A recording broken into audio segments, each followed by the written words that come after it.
بسم اللہ الرحمن الرحیم۔ السلام علیکم۔ اپنی تنگ دستی اور بدحالی سے پریشان اور فکر معاش میں الجھا ہوا نوجوان حسن ایک برہمن گنگو کے پاس جا پہنچا۔ گنگو برہمن نے حسن کو بیلوں کی جوڑی، زمین کا ٹکڑا اور 2 ملازم دے دیے۔ ایک دن ہل چلاتے ہوئے حسن کو زمین سے سونے کے سکوں سے بھرا ہوا برتن ملا۔ حسن کی ایمانداری نے یہ سونا قبول نہ کیا اور وہ سونا لے کر گنگو برہمن کے پاس چلا گیا۔ گنگو برہمن حاکم وقت غیاث الدین تغلق کا ملازم تھا۔ گنگو برہمن حسن کی ایمانداری سے متاثر ہوا اور اسے بادشاہ کے پاس لے گیا۔ حسن کی ایمانداری کی بنا پر اسے امیروں میں شامل کر لیا گیا۔ جب گنگو برہمن نے حسن کا ذائچہ نکالا تو اسے پتہ چلا کہ حسن کا مرتبہ بہت بلند ہوگا۔ تو گنگو نے حسن سے وعدہ لیا کہ جب تمہیں کوئی مرتبہ نصیب ہو تو اپنے نام کے ساتھ میرا نام بھی شامل کر لینا، تاکہ میرا نام بھی رہتی دنیا تک قائم رہے اور خزانچی کا عہدہ ہمیشہ میری اولاد کے پاس رکھنا۔ حسن نے دونوں وعدوں کی لاج رکھی اور اسی وقت اپنے نام کے ساتھ گنگو برہمنی کا اضافہ کر کے حسن گنگو برہمنی بن گیا۔ حسن ایک مرتبہ پھٹے پرانے کپڑوں میں ملبوس نظام الدین اولیاء کے دربار میں پہنچا تو آپ نے اسے روٹی کا ایک ٹکڑا دیا اور کہا، یہ دکن کی حکمرانی کا تاج ہے جو تجھے بڑی کشمکش اور محنت کے بعد ملے گا۔ بہمن کی کہانی علاؤالدین خلجی سے شروع ہوتی ہے، جس نے دیوگری فتح کیا۔ بعد میں محمد بن تغلق نے دیوگری کا نام بدل کر دولت آباد رکھ دیا اور اسے اپنا دارالخلافہ بنایا۔ علاؤالدین حسن گنگو 1347 میں دولت آباد کا حکمران بنا اور اس نے گلبرگہ کو اپنا دارالخلافہ بنایا۔ جب سلطان محمد تغلق نے اپنے استاد تغلق خان کو دولت آباد کا فرمانروا بنایا تو تغلق خان نے حسن کو کنجی کا شہر اور رائے باغ کے کچھ حصے دے دیے۔ دولت آباد میں کسی بھی قسم کی بغاوت سے بچنے کے لیے محمد تغلق نے 1 صدی امراء پر حملہ کر دیا۔ 1 صدی امراء میں سے کچھ قتل ہو گئے اور باقی ماندہ دکن جا کر رہنے لگے۔ لیکن جب تغلق خان اپنے بھائی عماد الملک کو دولت آباد کا حاکم بنا کر خود بادشاہ کے پاس چلا گیا تو دکن کے امراء نے عماد الملک کی پرواہ کیے بغیر مجرموں اور باغیوں کو پناہ دینا شروع کر دی۔ تغلق خان نے 1 صدی امراء کو دولت آباد سے واپس لانے کے لیے احمد لاچین کو بھیجا، جسے ان امراء نے قتل کر دیا۔ دکن کی رعایا محمد تغلق کی سخت گیر پالیسی سے نالاں تھی، اس لیے وہ بھی امراء کے ساتھ مل گئی اور اس طرح ایک بڑی بغاوت نے جنم لیا۔ امراء کی بغاوت کو دیکھتے ہوئے حاکم دولت آباد عماد الملک نے راہ فرار اختیار کی، لیکن اسے بھی گرفتار کر لیا گیا۔ اس طرح دکن کا علاقہ فتح سے صرف 3 ماہ بعد دہلی سلطنت سے علیحدہ ہو گیا اور 1 صدی امراء نے اسماعیل فتح خان کو دکن کا حکمران بنا دیا، جو کہ بادشاہ محمد تغلق کا 2000 منصبدار تھا۔ اسماعیل فتح خان کا بھائی ملک گل مالوا کا حکمران تھا۔ اسماعیل فتح خان نے ناصر الدین شاہ کا لقب اختیار کیا اور حسن گنگو کو ظفر خان کے خطاب سے نوازا اور گلبرگہ رائے باغ، میرچل، کلیئر اور ہیکری کا علاقہ حسن گنگو کو دے دیے۔ اس بڑی بغاوت کو کچلنے کے لیے بادشاہ لشکر لے کر دولت آباد کی طرف چل دیا۔ ناصر الدین بھی 30,000 کا لشکر لے کر قلعہ دولت آباد سے باہر آ گیا، لیکن جنگ کے پہلے دن ہی بادشاہ سے بری طرح پٹ گیا۔ رات کے وقت باغی امراء اپنے اپنے قلعوں کی طرف چلے گئے، جبکہ محمد تغلق خود دولت آباد پر حملہ کرنے کے لیے روانہ ہوا اور اس نے ایک لشکر حسن گنگو کے تعاقب میں بھیجا، جس کی قیادت عماد الملک کر رہا تھا۔ عماد الملک کو حسن گنگو کے ہاتھوں شکست ہوئی اور عماد الملک اس لڑائی میں مارا گیا۔ جب عماد الملک کی موت کی خبر محمد تغلق کے لشکریوں تک پہنچی، جو کہ قلعہ دولت آباد کا محاصرہ کیے ہوئے تھے، تو تغلق کے لشکریوں کے حوصلے پست ہو گئے۔ فتح کے بعد حسن گنگو بھی لشکر لے کر دولت آباد کی طرف چل دیا۔ حسن گنگو کی آمد کی خبر سن کر شاہی لشکر محاصرہ چھوڑ کر واپس چلا گیا۔ اس فتح کے بعد ناصر الدین شاہ نے دولت آباد کی حکمرانی چھوڑ کر حسن گنگو کو دولت آباد کا حکمران بنا دیا۔ حسن گنگو نے 1347 میں دکن کی شاہی کا تاج پہنا۔ تاریخ میں یہ بادشاہ علاؤ الدین حسن گنگو کے نام سے مشہور ہوا۔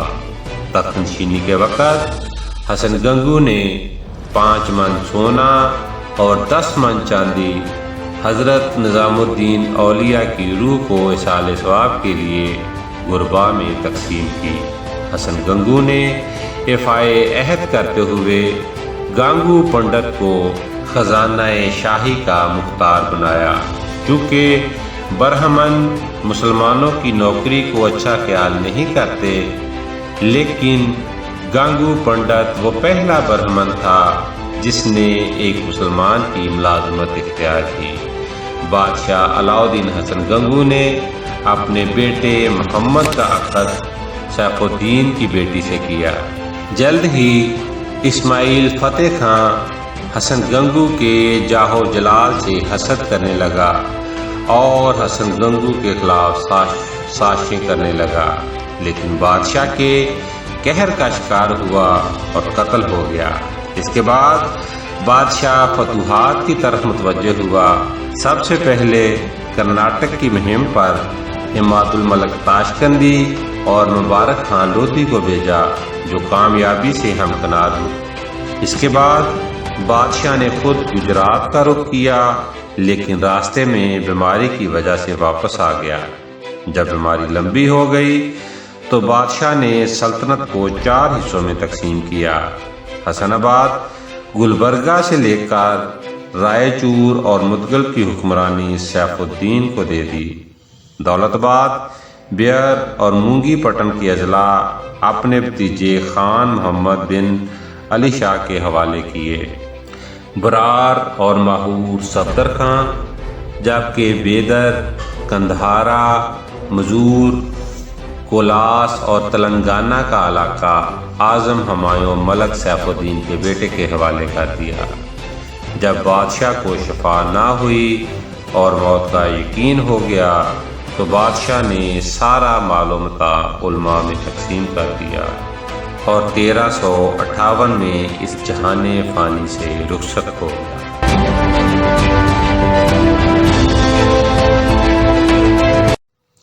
بسم اللہ الرحمن الرحیم۔ السلام علیکم۔ حسن گنگو بہمنی کی وفات پر 1358 میں اس کا بیٹا محمد شاہ اول تخت نشین ہوا۔ محمد شاہ کا دور مارکوں کا دور تھا اور وہ وجے نگر اور ورنگل کے حکمرانوں سے نابرد آزما رہا۔ محمد شاہ عقل مند، بہادر اور سخی حکمران تھا۔ محمد شاہ نے سلطنت کی شان و شوکت میں بہت زیادہ اضافہ کیا۔ محمد شاہ نے تاج شاہی کو قیمتی ہیروں اور جواہرات سے مرقع کیا، تاج کے اوپر ہما بنوا کر لگایا اور ہما کے سر پر یاقوت جڑ دیا۔ بادشاہ کے زیر اثر تمام علاقوں کے حاکموں کو خطابات سے نوازا گیا۔ حاکم دولت آباد کو مسند عالی، حاکم برار کو مجلس عالی، بیدر اور تلنگ کے حکمرانوں کو اعظم ہمایوں، گلبرگہ، حسن آباد اور بیجاپور کے حکمرانوں کو ملک نائب کے خطابات سے نوازا گیا۔ محمد شاہ بہمنی نے روزانہ 5 مرتبہ نوبت بچانے کا حکم دیا اور سونے کا سکہ جاری کیا۔ سکے کے ایک طرف کلمہ شہادت جبکہ دوسری طرف فرمان روائے دکن کا نام اور تاریخ کنند ہوتی، لیکن بعد میں ہندو صرافوں نے ان سکوں کا نام و نشان تک ختم کر دیا۔ محمد شاہ بہمنی ایک دریا دل شخص تھا۔ اس نے اپنے باپ کی قبر پر خوبصورت مقبرہ بنوایا اور تلاوت قرآن کے لیے 200 حفاظ کی ڈیوٹی لگا دی، جو ہر وقت مقبرے پر بیٹھ کر تلاوت قرآن کرتے رہتے۔ جب بادشاہ کی ماں ملکہ جہاں سفر حج پر نکلی تو بادشاہ نے کئی من سونا اور چاندی اس کے ساتھ مدینہ منورہ بھیجی، جو مدینے کے غربا میں تقسیم کر دی گئی۔ اور مدینہ میں قیام کے دوران ملکہ جہاں نے 4000 کمواری لڑکیوں کی شادی کروائی۔ عباسی خلیفہ نے محمد شاہ بہمنی کو دکن میں اپنا نام خطبے میں شامل کرنے اور اپنے نام کا سکہ جاری کرنے کی اجازت دی اور خلعت عطا کی۔ محمد شاہ بہمنی نے شریعت کے احیاء اور دین کی تبلیغ کے لیے بہت سارا مال و زر مدینہ منورہ بھجوایا، جس کی وجہ سے اس کے بہت سارے امیر اس کے خلاف ہو گئے اور ہندو راجاؤں سے مل گئے۔ اسی وجہ سے بیجا نگر کے راجا نے کاسد بھیجے اور قلعہ رائے چور اور متکل کی واپسی کا تقاضا کر دیا، جبکہ تلنگانہ کے راجا نے کولاس کی واپسی کا تقاضا کر دیا۔ محمد شاہ بہمنی نے ان قاصدوں کی بہت زیادہ عزت افزائی کی، لیکن جواب میں تاخیر کی۔ اسی دوران امراء کو تنبیہ کی، لیکن راجاؤں کو محبت برے خطوط لکھے۔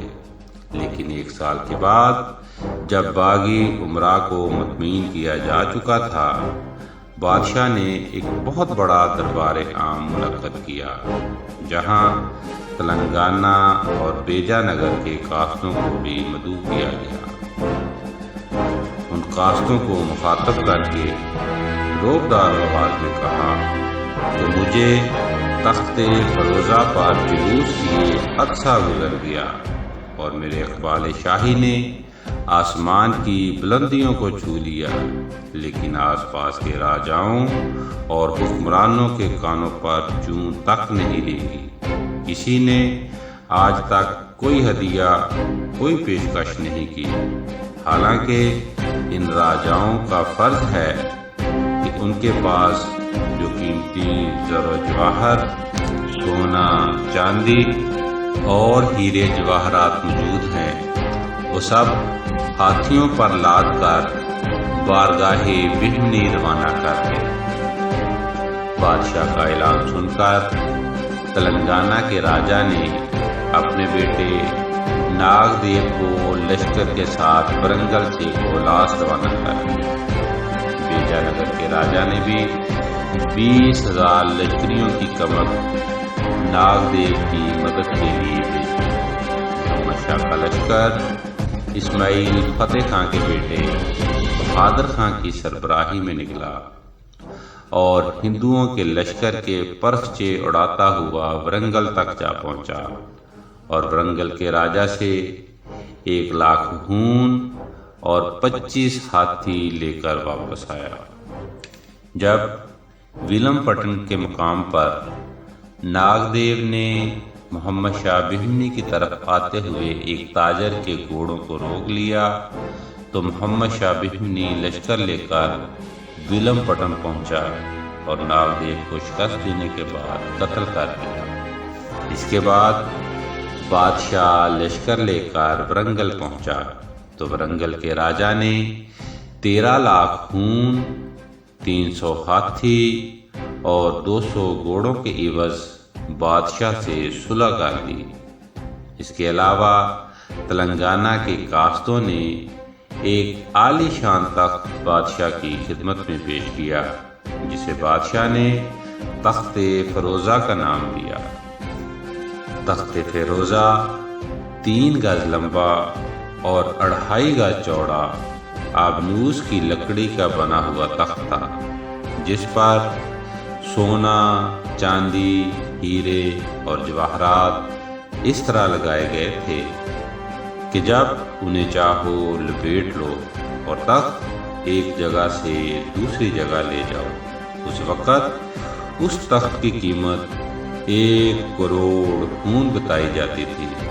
جب پہلی مرتبہ بادشاہ اس تخت پر بیٹھا تو 40 روز تک جشن عیش و عشرت منایا جاتا رہا۔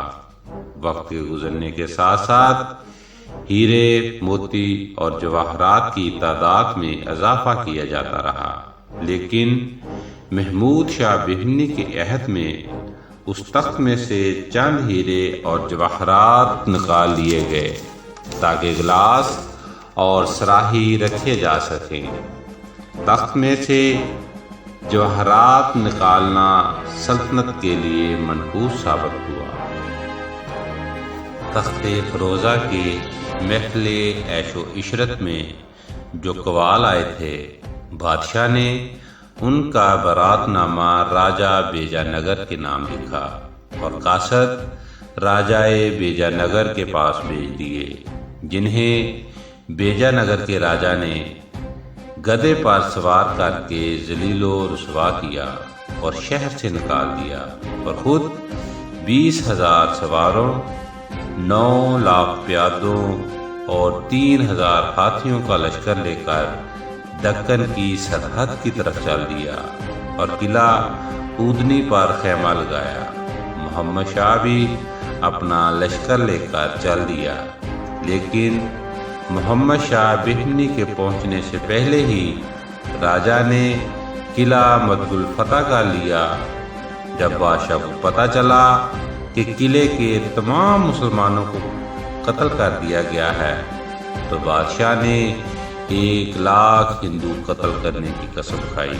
جب بادشاہ نے دریائے کرشنا پار کیا تو اس کے پاس صرف 9,000 سپاہی تھے، جبکہ فریق مخالف کے پاس 30,000 سوار اور 9 لاکھ پیادے۔ لیکن جب دونوں لشکر آمنے سامنے آئے تو پہلے ہی دن مسلمانوں نے 70,000 ہندوؤں کو قتل کر دیا اور باقی قلعہ اودنی کی طرف بھاگ گئے۔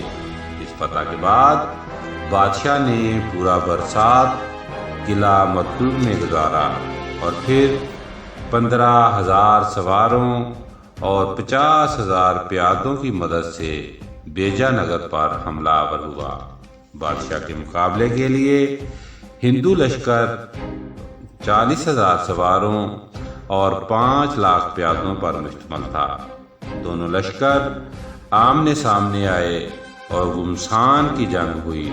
مسلمانوں کے بہت سے عمرہ مارے گئے، لیکن ہندو مسلمانوں کے توپ خانے کا مقابلہ نہ کر سکے۔ جب خان محمد کا ہاتھی ہندو سپاہ سالار بوج مل کی طرف بڑھا تو اس نے بوج مل کو زخمی کر دیا اور وہ جنگ سے بھاگ نکلا۔ اسے دیکھتے ہوئے باقی لشکریوں نے بھی راہ فرار اختیار کی، جن میں سے بے شمار ہندو مسلمانوں کی تلواروں اور تیروں کا نشانہ بنے۔ بادشاہ کشن رائے کو شکار کرنا چاہتا تھا، لیکن وہ جنگ سے ایسا دم دبا کر بھاگا کہ اس نے بیجا نگر جا کر سانس لیا۔ بادشاہ نے 10 کوس تک اس کا پیچھا کیا اور ہندو آبادی کو نیست و نابود کیا۔ اس جنگ میں بہت زیادہ خون بہایا گیا۔ اس کے بعد کشن رائے نے بادشاہ کی شرائط پر بادشاہ سے صلح کر لی اور بادشاہ محمد شاہ بہمنی نے بھی آئندہ کے لیے بے دریغ خلق خدا کا خون بہانے سے توبہ کر لی۔ بیجا نگر سے واپسی پر بادشاہ کو پتہ چلا کہ بہرام خان مازندرانی نے دولت آباد میں بغاوت کر دی ہے، تو بادشاہ اس بغاوت کو کچلنے کے لیے نکل کھڑا ہوا اور کامیابی سے بغاوت کچل ڈالی۔ اسی دوران بادشاہ شیخ زین الدین کے وعظ و نصیحت سے بہت زیادہ متاثر ہوا اور اس نے شراب پینے سے توبہ کر لی اور بہت سارے شراب خانے مسمار کروا دیے۔ اس کے بعد چوروں، قزاقوں اور لوٹ مار کرنے والوں کو ختم کر دیا گیا اور ان کے سر کاٹ کر شہر کے بعد چبوترا بنوایا گیا۔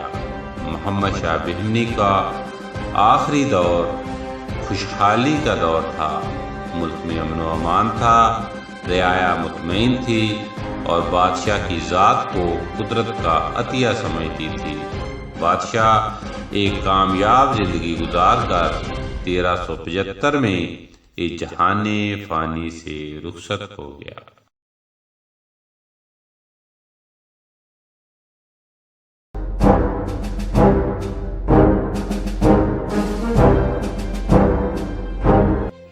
بسم اللہ الرحمن الرحیم۔ السلام علیکم۔ مجاہد شاہ بہمنی حسن و جمال میں اپنی مثال آپ تھا، علم دوست اور ترکی زبان کا ماہر تھا۔ اس کے مقربین بھی فارسی اور ترکی زبان کے عاشق تھے۔ بچپن میں ہی ہمت اور شجاعت شہزادے کی طبیعت کا حصہ تھے۔ تیر اندازی میں ماہر نشانہ باز تھا، خنجر زنی اور نیزہ بازی کا شوقین تھا۔ محمد شاہ بہمنی کی وفات پر 1375 میں صرف 19 سال کی عمر میں تخت نشین ہوا۔ تخت نشینی کے بعد شیخ برہان الدین کے مزار پر حاضری دی اور شیخ زین الدین کے ہاتھ پر بیعت ہوا۔ میں ہوں ناصر محمود اور چینل ہند بیتی پر آپ کو خوش آمدید۔ تخت نشینی کے بعد مجاہد شاہ بہمنی نے دولت آباد کی حکمرانی مسند عالی خان محمد سے لے کر اعظم ہمایوں کو دے دی۔ مجاہد شاہ بہمنی کا بیجا نگر کے حکمران راجہ کشن رائے سے دریائے تہندرا اور دریائے کرشنا کے درمیانی سرحدی علاقے کی ملکیت پر اختلاف ہوا تو مجاہد شاہ لشکر لے کر بیجا نگر کی مہم پر روانہ ہو گیا۔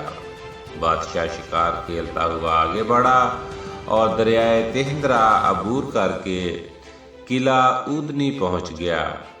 یہاں پہنچ کر بادشاہ پر شیر حملہ آور ہوا تو بادشاہ نے ایک ہی وار سے شیر کا قلعہ کما کر دیا۔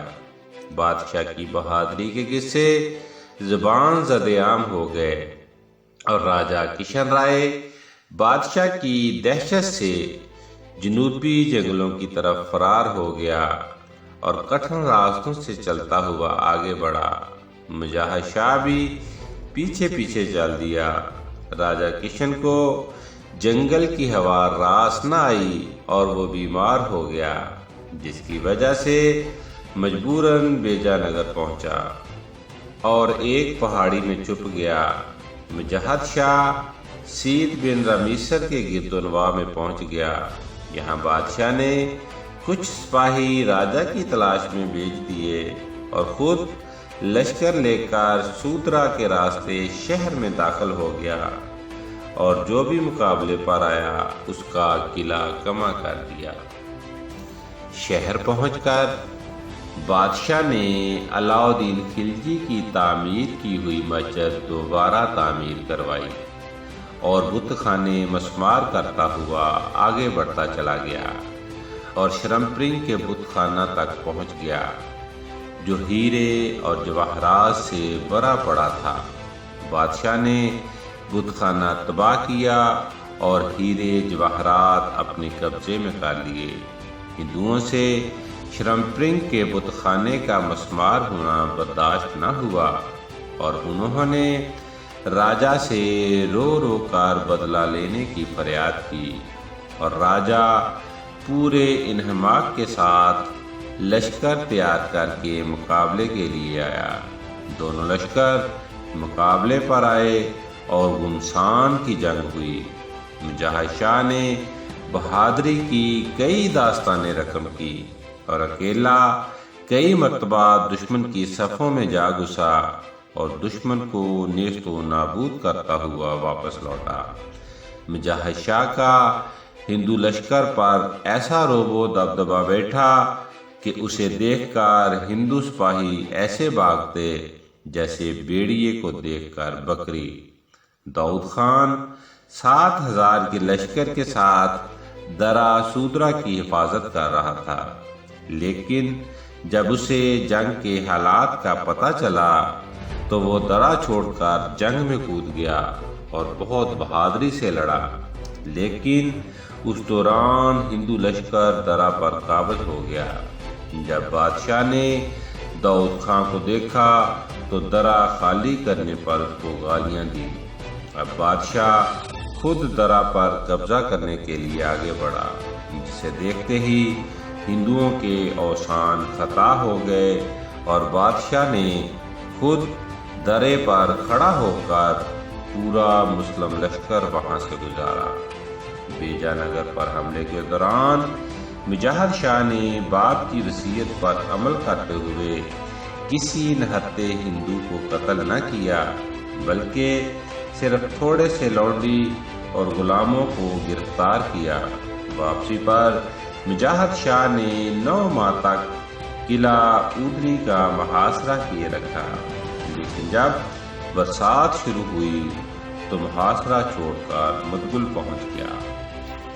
مدگل سے بادشاہ شکار کرنے نکلا اور رائے چور تک پہنچ گیا۔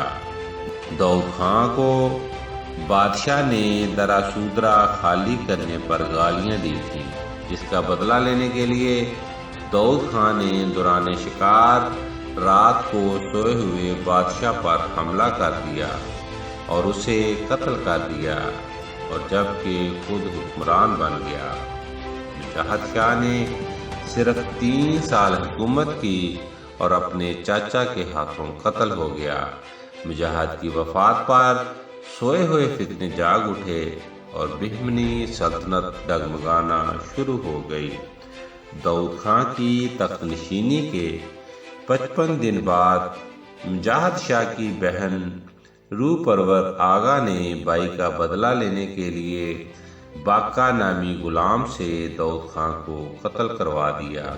روح پرور آغا نے اپنے چاچا محمود شاہ کو تخت نشین کر دیا اور داؤد کے 9 سالہ بیٹے سنجر کی آنکھوں میں سلائیاں پروا دی۔ سلطان محمود شاہ بہمنی بن علاؤ الدین حسن گنگو ایک نیک سیرت اور رحم دل انسان تھا، جو ہر کسی سے اچھے اخلاق سے پیش آتا اور ہر بات میں انصاف کرتا۔ تخت نشینی کے فوراً بعد سلطان محمود بہمنی نے مسند علی خان کو ساگر کے قلعے میں قید کروا دیا اور مجاہد شاہ کے قاتل مسعود خان کو پھانسی دے دی۔ ملک سیف الدین کو ملک نائب کے عہدے پر فائز کیا۔ محمود شاہ بہمنی کے دور میں فتنے اور فسادات ختم ہو گئے۔ قلعہ رائے چور کا محاصرہ ترک کر دیا گیا اور راجہ بیجا نگر بھی اطاعت کرنے اور خراج دینے لگا۔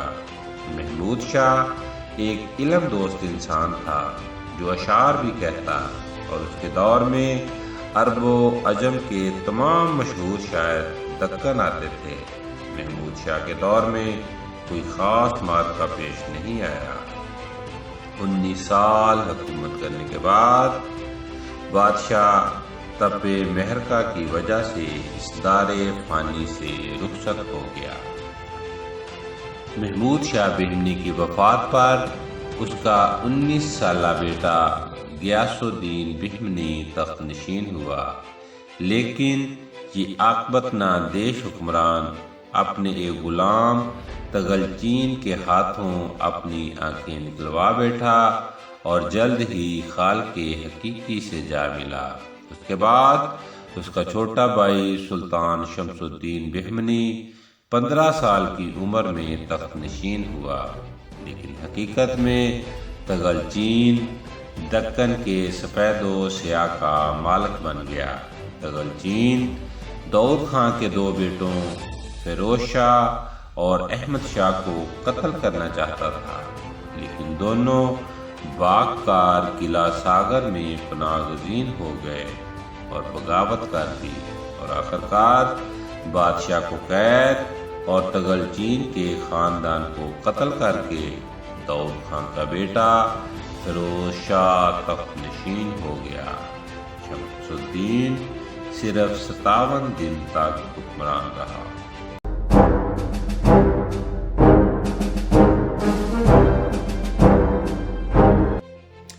بسم اللہ الرحمن الرحیم۔ السلام علیکم۔ فیروز شاہ بہمنی 24 نومبر 1397 کو تخت نشین ہوا۔ فیروز شاہ سنجیدہ، بہت زیادہ جاہ و جلال اور شوق و عظمت والا بادشاہ تھا۔ اس کے بعد کوئی بہمنی بادشاہ فیروز شاہ کے مرتبے کو نہیں پہنچ سکا۔ بیجا نگر کا ہندو راجا جو اپنی بیٹی غیر قوم میں دینا عیب سمجھتا تھا، اس نے فیروز شاہ کی بڑائی اور عظمت دیکھ کر فیروز شاہ کو اپنا داماد بنانا اپنے لیے اعزاز سمجھا۔ اس نے ہندوؤں سے 24 جنگیں لڑی۔ اس کے دور میں سلطنت بہمنیہ کا سورج نصف النہار پر تھا۔ فیروز شاہ نے تاج شاہی دستار کی صورت میں بنایا۔ میں ہوں ناصر محمود اور چینل ہند بیتی میں آپ کو خوش آمدید۔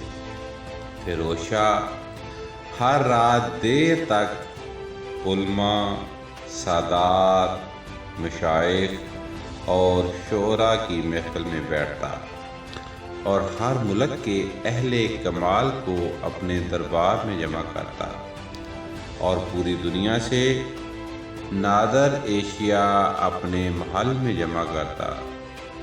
بادشاہ کا حافظہ بلا کا تھا اور بہت ساری زبانوں کا ماہر تھا۔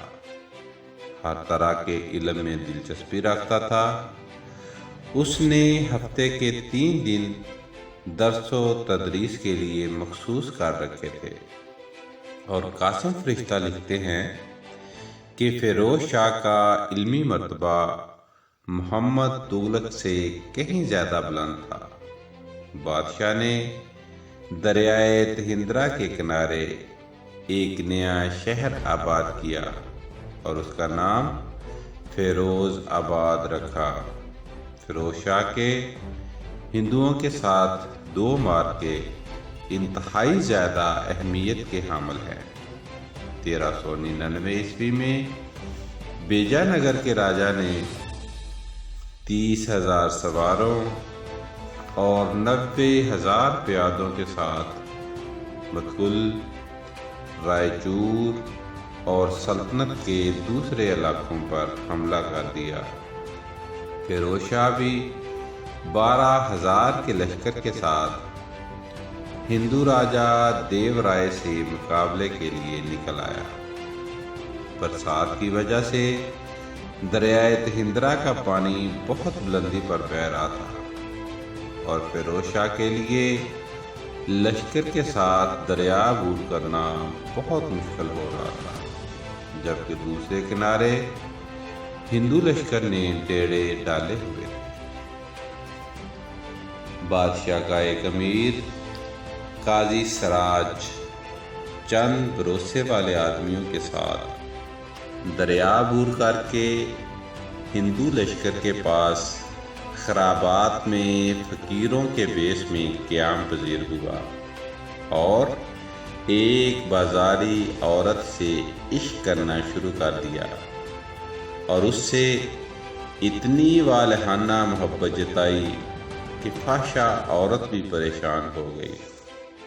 ایک دن راجہ کنور نے محفل رقص و سرود منعقد کی اور اس بازاری عورت کو ناچنے کے لیے بلوایا۔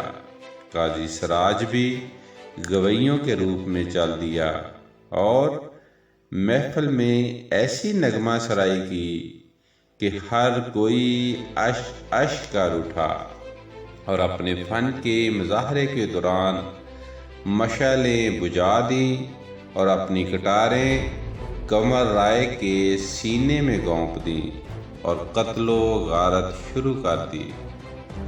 5 کوس پھیلا ہوا ہندو لشکر خوف زدہ ہو گیا اور کسی کو سمجھ نہ آئی کہ کیا ہوا ہے۔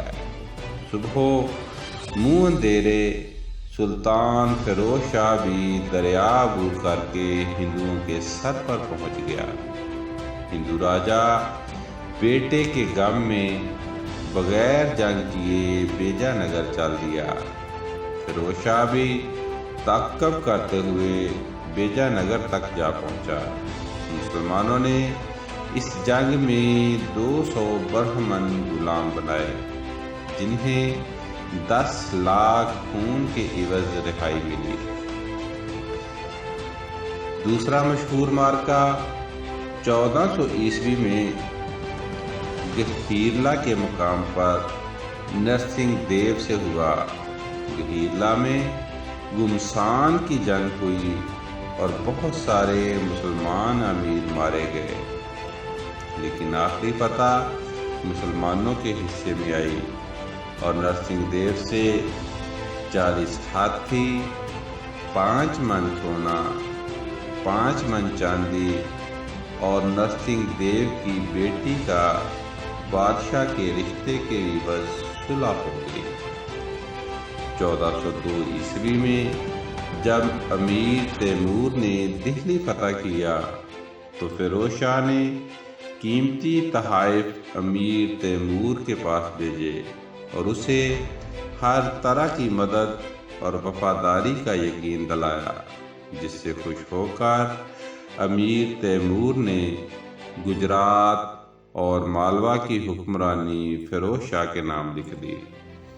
اسی وجہ سے گجرات، مالوا اور خاندیش کے حکمران فیروز شاہ سے خوف زدہ ہو گئے اور منافقت کرتے ہوئے بیجا نگر کے راجہ سے ساز باز شروع کر دی۔ اس دوران بیجا نگر میں ایک غریب سونار کی حسین و جمیل اور بہت ہی خوبصورت لڑکی پرتھال کا قصہ زبان زد عام ہوا۔ پرتھال قدرت کا حسین ترین شاہکار تھی۔ اتفاق سے ایک رات ایک برہمن کی نظر پرتھال پر پڑ گئی۔ جب برہمن بیجاپور پہنچا تو پرتھال کے حسن و جمال اور نیک سیرتی کی شہرت 4 سو پھیل گئی۔ راجہ دیو رائے نے برہمن کو بھیجا کہ وہ پرتھال کے خاندان کو بیجا نگر لائے، لیکن پرتھال نے جانے سے انکار کر دیا اور کہا کہ مجھے بشارت ملی ہے کہ میری شادی کسی مسلمان شہزادے سے ہوگی۔ اس پر دیو رائے نے عیش و عشرت خود پر حرام کر لیا اور پرتھال کے فراق میں سرگرداں رہنے لگا۔ دیو رائے نے شکار کے بہانے پرتھال کے گھر کا محاصرہ کر لیا، لیکن اسے بہت زیادہ حیرت ہوئی جب اسے پتہ چلا کہ پرتھال کے خاندان والے گھر چھوڑ کر کہیں جنگل میں چھپ گئے ہیں۔ دیو رائے کا لشکر بہت مایوس ہوا اور اس نے فیروز شاہ کے شہروں کو لوٹنا اور برباد کرنا شروع کر دیا۔ متعلقہ علاقوں کا امیر فولاد خان آگے بڑھا اور اس نے ہندو لشکر کو عبرتناک شکست سے دوچار کیا۔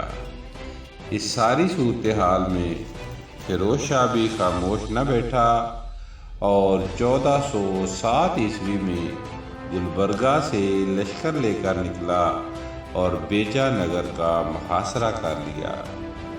لیکن جب بادشاہ بیجا نگر کو فتح کرنے میں کامیاب نہ ہو سکا تو اس نے ایک لشکر میاں سدو کی سربراہی میں جنوبی شہروں جبکہ دوسرا لشکر شیرازی کی سربراہی میں کرناٹک فتح کرنے بھیجا۔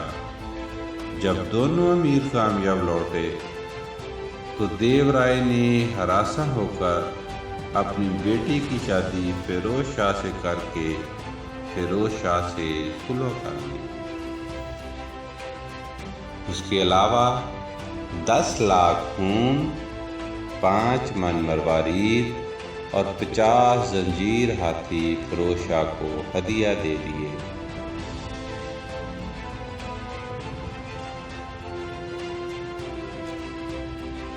اس شادی پر 40 دن تک بادشاہ کی قیام گاہ سے بیجا نگر تک محفل عیش و عشرت چلتی رہی اور مٹھائیاں تقسیم ہوتی رہی۔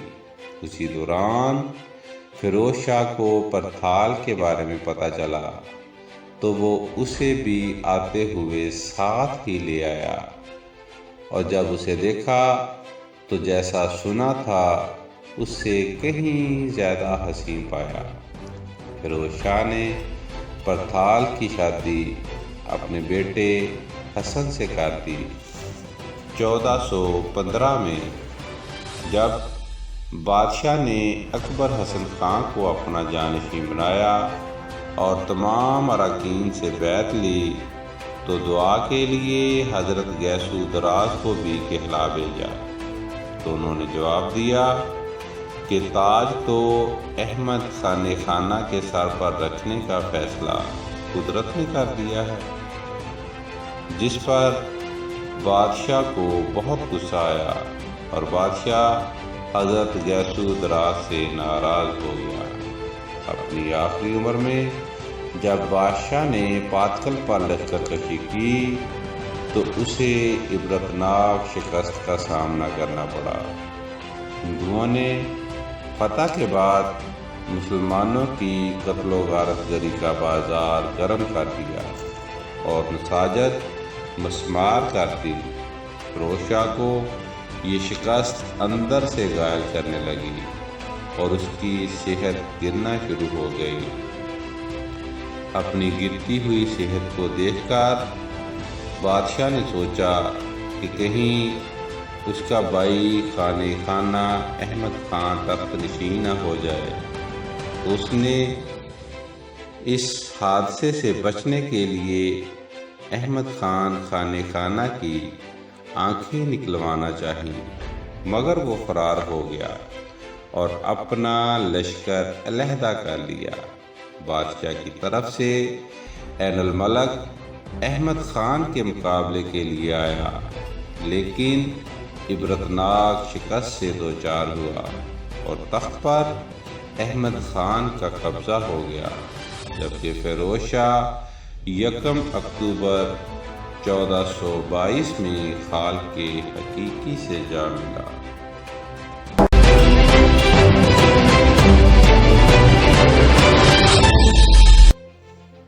بسم اللہ الرحمن الرحیم۔ السلام علیکم۔ فیروز شاہ نے اپنے بیٹے اکبر حسن خان کی جانشینی کی تقریب میں حضرت گیسو دراز خان کو دعا کے لیے دعوت دی تو حضرت گیسو دراز نے فرمایا کہ تاج آپ کے بھائی احمد خان خانِ خانہ کے سر پر رکھنے کا فیصلہ قدرت نے کر دیا ہے، جس کا بادشاہ کو بہت رنج ہوا اور اس نے حضرت گیسو دراز کی خانقاہ جنگل میں منتقل کر دی۔ جب فیروز شاہ بیمار پڑا تو اس نے چاہا کہ خانہ خانہ کی آنکھوں میں سلائیاں پروا دے، لیکن خانہ خانہ فرار ہو گیا اور سب سے پہلے حضرت گیسو دراز کے پاس پہنچا، جنہوں نے اپنے امامے کے 2 ٹکڑے کیے، ایک احمد خان خانہ خانہ اور دوسرا اس کے بیٹے علاء الدین کے سر پر باندھا۔ خانقاہ سے نکل کر احمد خان جا رہا تھا کہ اسے ایک درخت کے سائے میں نیند آ گئی اور وہ سو گیا۔ خواب میں ایک درویش نے سبز رنگ کا تاج احمد خان کے سر پر رکھا اور کہا کہ فقیر کی طرف سے تحفہ ہے۔ دوسری طرف بادشاہ لشکر لے کر احمد خان کے لیے نکلا، لیکن ابھی مقابلہ شروع نہ ہوا تھا کہ بادشاہ بیماری کی وجہ سے بے ہوش ہو گیا۔ بادشاہ کے لشکریوں نے سمجھا کہ بادشاہ مر گیا ہے، اس لیے وہ سب احمد خان کے ساتھ مل گئے۔ جب بادشاہ کو ہوش آیا تو بازی پلٹ چکی تھی۔ احمد خان نے بادشاہ بننے کے بعد بہت سے تحفے تحائف شیخ حبیب اللہ جنیدی کے ذریعے میر شمس الرحمن قمی کے ہمراہ اپنے وقت کے مایہ ناز بزرگ شاہ نعمت اللہ خان ولی کی بارگاہ میں بھیجے۔ اس زمانے میں نعمت اللہ شاہ ولی کی کرامات کی بہت دھوم تھی، اور آج تاریخ نے بھی قصیدہ نعمت اللہ شاہ ولی میں کی جانے والی پیشین گوئیاں حرف بحرف سچ ثابت کی ہیں، اور یہ قصیدہ آنے والے وقت کی بھی زبردست تصویر ہے۔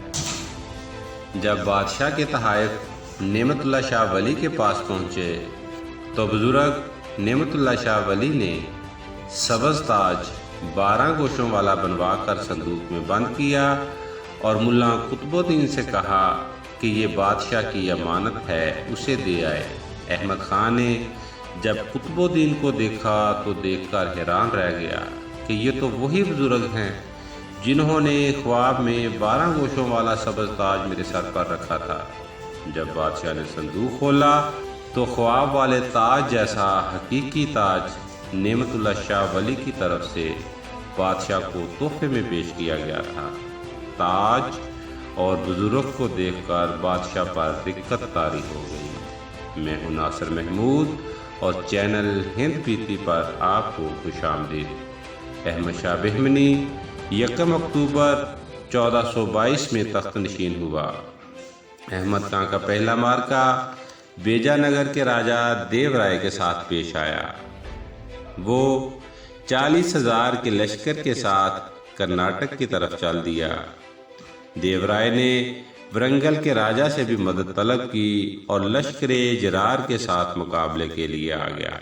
دونوں لشکر دریائے تہندرا کے کنارے آمنے سامنے آئے۔ چھوٹی چھوٹی جھڑپیں ہوتی رہیں، لیکن کوئی بڑا معرکہ پیش نہ آیا۔ اتفاق سے دیو رائے احمد خان کے ہاتھوں گرفتار بھی ہو گیا، لیکن سپاہی اسے پہچان نہ سکے اور چھوڑ دیا۔ دیو رائے نے اس گرفتاری کو بدشگونی خیال کیا اور بغیر لڑے واپس چلا گیا۔ احمد خان بھی پیچھے پیچھے چل دیا اور ہندو بستیاں نیست و نابود کرتا ہوا بیجا نگر تک جا پہنچا اور قلعے کا محاصرہ کر لیا۔ جب دیو رائے نے صلح کے لیے ہاتھ بڑھایا تو احمد خان نے صلح کر لی۔ دوسرے معرکے میں احمد خان نے ورنگل فتح کیا اور اعظم خان کو گرد و نواح کے علاقے فتح کرنے کے لیے بھیج دیا، جس نے 4 ماہ میں گرد و نواح کے سارے علاقے فتح کر لیے۔ قلعہ ماہور جو ہندوؤں کے قبضے میں چلا گیا تھا پر بھی بہمنی حکمرانوں کا قبضہ ہو گیا۔ شاہ آباد کا حاکم ہوشنگ جب لشکر لے کر نرسنگ رائے پر حملہ آور ہوا تو احمد خان ہوشنگ کے مقابلے میں آ گیا۔ جب جنگ کا بازار گرم ہوا تو بہمنی لشکر نے جاں بازی کے جوہر دکھاتے ہوئے ہوشنگ شاہ کو عبرتناک شکست سے دوچار کیا۔ واپسی پر بادشاہ کو احمد آباد بیدر کا علاقہ پسند آ گیا اور اس نے اسے پایہ تخت بنانے کا فیصلہ کیا، اور بحث و مباحثہ کے بعد دارالخلافہ احمد آباد بیدر منتقل ہو گیا۔ احمد خان کے دور میں شیخ آذری نے اپنی مشہور زمانہ تصنیف بہمن نامہ تصنیف کی۔ اپنی آخری عمر میں پہنچ کر بادشاہ نے شہزادے علاؤ الدین کو اپنا جانشین مقرر کر دیا اور سب سے چھوٹے بیٹے محمد خان کو بائی کا مددگار بنایا، جبکہ شہزادے محمود کو برار اور ماہور کے علاقے دے دیے اور خلف حسن بصری کو 2000 منصبدار بنا کر دولت آباد کا سپہ سالار مقرر کر دیا۔ جب بہمن اور گجرات کے حکمرانوں میں اختلافات ہوئے تو ہوشنگ شاہ نے کترالہ پر حملہ کر دیا۔ جب نرسنگ رائے مقابلے پر آیا تو نرسنگ رائے مارا گیا اور کترالہ پر ہوشنگ شاہ کا قبضہ ہو گیا۔ 12 سال حکومت کرنے کے بعد سلطان احمد شاہ اس دار فانی سے رخصت ہو گیا۔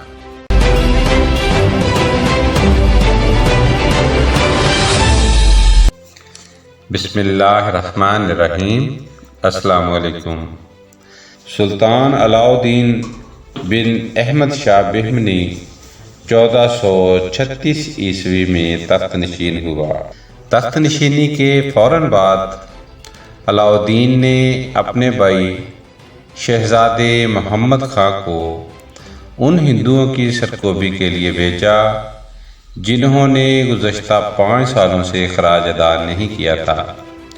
شہزادے محمد خان نے راجائے بیجا نگر کو شکست دی اور اس سے 20 ہاتھی، 8 لاکھ خون اور دیگر تحفے تحائف لے کر واپس لوٹا، لیکن مدکل کے گرد و نواح میں پہنچ کر شہزادے محمد خان نے غلط مشیروں کے بہکاوے میں آ کر بغاوت کر دی اور عماد الملک گوری اور خواجہ جہاں کو موت کے گھاٹ اتار کر مدکل، رائے چور، شولاپور اور نلدرگ پر قبضہ کر لیا۔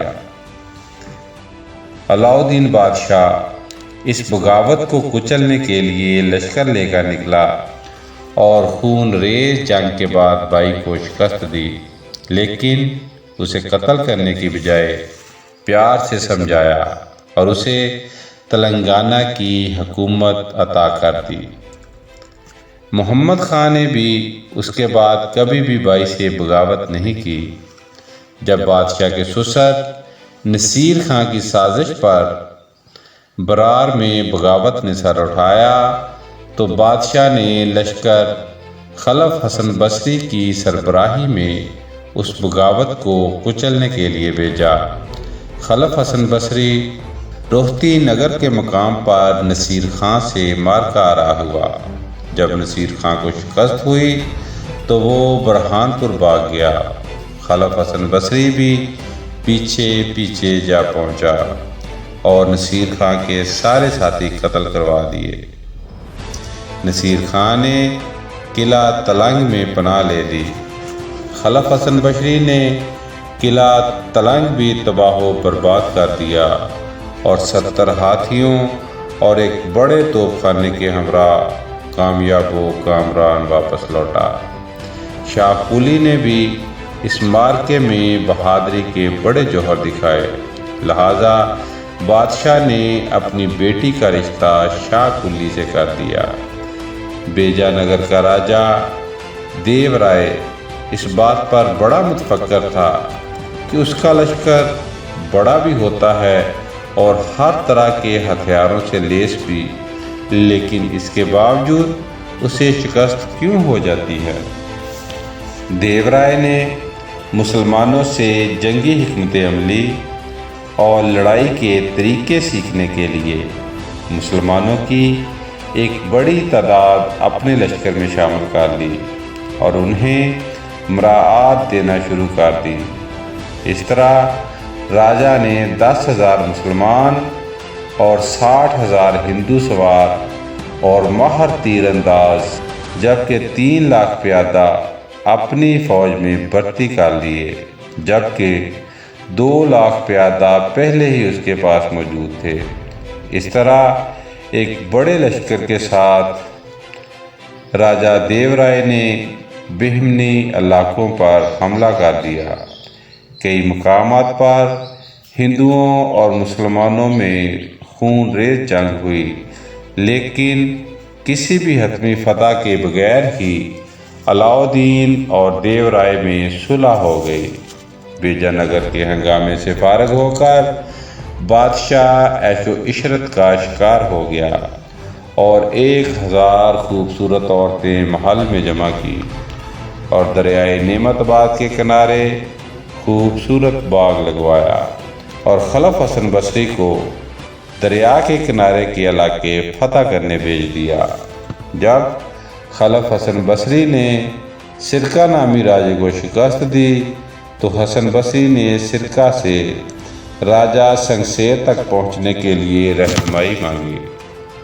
سرکہ دھوکے سے حسن بصری کے لشکر کو گھنے اور خطرناک جنگل میں لے گیا اور سنگسیر کو حملے کی دعوت دے دی، جس نے رات کے اندھیرے میں گھنے جنگل میں خلف حسن بصری کے لشکر پر حملہ کر دیا اور خلف حسن بصری سمیت 60,000 مسلمان سپاہیوں کو قتل کر دیا۔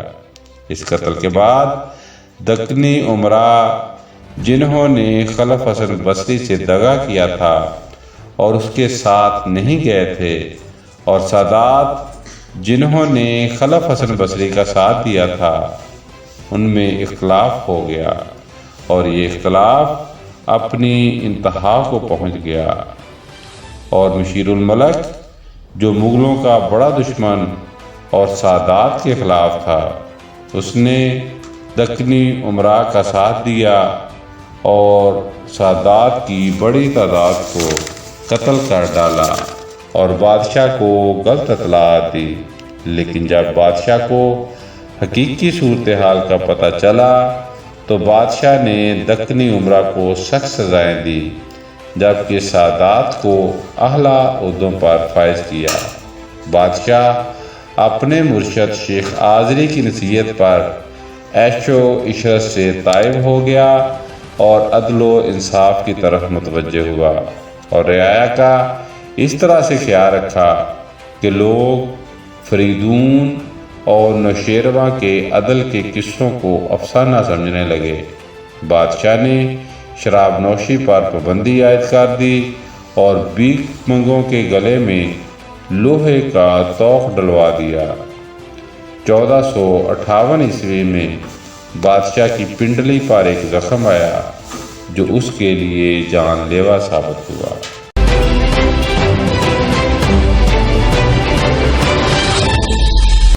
بسم اللہ الرحمن الرحیم۔ السلام علیکم۔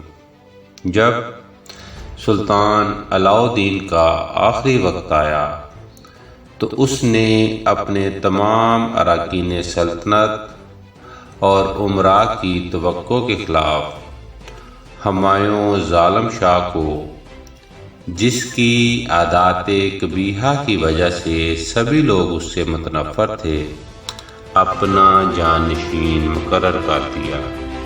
لیکن علاؤالدین کی وفات پر ممتاز بہمنی امراء سیف خان اور ملو خان نے ہمایوں کے چھوٹے بیٹے حسن خان کو تخت پر بٹھا دیا۔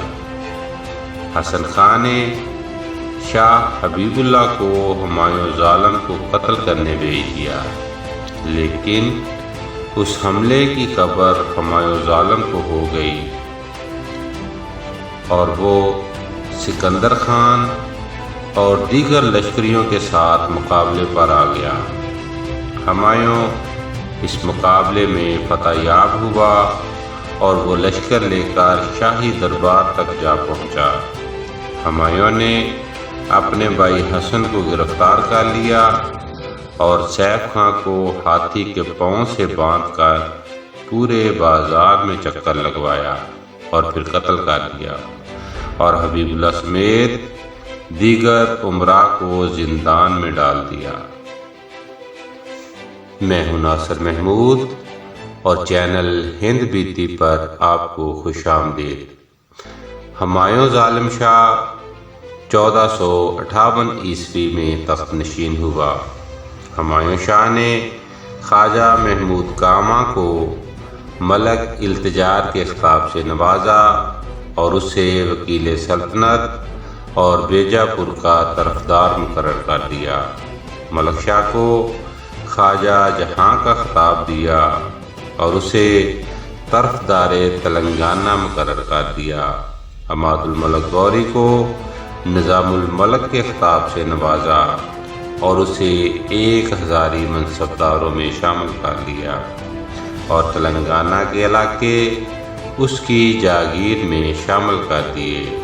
چونکہ نلگنڈا کے حاکم جلال شاہ کے بیٹے سکندر خان کو منصب عطا نہیں کیا گیا تھا، اس لیے جلال شاہ نے بغاوت کر دی۔ ہمایوں خان نے برار کے حاکم خانِ جہاں کو جلال شاہ کی سرکوبی کے لیے بھیجا، لیکن خانِ جہاں کو شکست ہوئی۔ اب کی بار ہمایوں خود لشکر لے کر نکلا اور جلال شاہ کے مقابلے میں آ گیا۔ لڑائی کے دوران جب ہمایوں خان ہاتھی اور تیر اندازوں کے ساتھ سکندر خان کے لشکر میں داخل ہو گیا تو سکندر خان نے نیزہ لے کر ہاتھی پر حملہ کر دیا، لیکن ہاتھی نے اسے سونڈ سے پکڑا اور زمین پر پٹک دیا۔ جب سکندر خان مر گیا تو باغی لشکر شکست سے دوچار ہوا، جبکہ بادشاہ ہمایوں نے نلگنڈا کے قلعے کا محاصرہ کر لیا۔ بادشاہ نے نلگنڈا فتح کر لیا اور جلال شاہ کو گرفتار کر لیا۔ نلگنڈا سے فارغ ہو کر بادشاہ نے ایک لشکر خواجہ جہاں اور نظام الملک غوری کی سربراہی میں دیوکنڈ کی تسخیر کے لیے بھیجا، جنہوں نے قلعے کا محاصرہ کر لیا۔ اہل دیوکنڈ نے اڑیسہ اور دیگر راجاؤں سے مدد طلب کی تو گرد و نواح کے ہندو لشکر مدد کے لیے چل دیے اور شاہی لشکر کو شکست سے دوچار کیا۔ اس شکست کی وجہ سے ہمایوں بادشاہ نے نظام الملک کو گرفتار کر ڈالا، جبکہ خواجہ جہاں کو قلعے میں بند کر دیا اور بادشاہ خود لشکر لے کر دیوکنڈ کی طرف چل دیا۔ اسی دوران بادشاہ کے ایک غلام یوسف ترک نے اپنے مرشد شاہ حبیب اللہ کو قید سے نکالنے کے لیے سپاہیوں سے ساز باز کی اور شاہ حبیب اللہ سمیت شہزادہ یحییٰ خان، شہزادہ حسن خان، جلال الدین خان اور دیگر معزز اور ممتاز قیدیوں کو، جن کی تعداد تقریباً 7000 تھی، اس قید خانے سے آزاد کروا لیا۔ رہائی کے فوراً بعد شہزادہ حسن 3000 سواروں اور 5000 پیادوں کے ساتھ قلعہ ارک بیدر فتح کرنے چل دیا۔ جب ہمایوں کو بھائی حسن کی بغاوت کا پتہ چلا تو وہ دیوکنڈ سے واپس ہوا اور حسن کے ساتھ معرکہ آرائی ہو گیا، لیکن اس معرکے میں حسن کو فتح نصیب ہوئی۔ اب کی بار ہمایوں نے تلگنڈا کا پورا لشکر واپس بلایا اور پوری طاقت کے ساتھ حسن پر حملہ آور ہو گیا۔ جب حسن کو اپنی شکست یقینی نظر آئی تو وہ بیجاپور کی طرف فرار ہو گیا، جہاں سراج خان جنیدی نے اس کے ساتھ دغا کیا اور بظاہر رائے چور، مدگل اور بیجاپور کا پورا علاقہ اس کے سپرد کر دیا، لیکن حقیقت میں جب حسن ساتھیوں کے ساتھ اس کے پاس پہنچا تو اس نے شہزادے حسن، یوسف ترک اور اس کے دیگر ساتھیوں کو گرفتار کر لیا اور ہمایوں کے حوالے کر دیا۔ ہمایوں نے شہزادے حسن کو شیر کے آگے پھینک دیا۔ یوسف ترک اور اس کے ساتھیوں کو تلوار کے گھاٹ اتارا اور تمام باغیوں اور ان کے اہل خانوں کو اذیتیں دے کر قتل کر دیا۔ نیز حسن کے باورچیوں اور دیگر 700 ملازموں کو بھی پھانسی دے دی۔ شہزادے حسن کی بغاوت کی وجہ سے بادشاہ ہمایوں نے سلطنت میں موجود تمام شہزادے قتل کروا دیے۔ حسن کی بغاوت کے بعد بادشاہ رعایا سے بھی دل برداشتہ ہو گیا اور انہیں بھی اپنے ظلم و ستم کا نشانہ بناتا رہا۔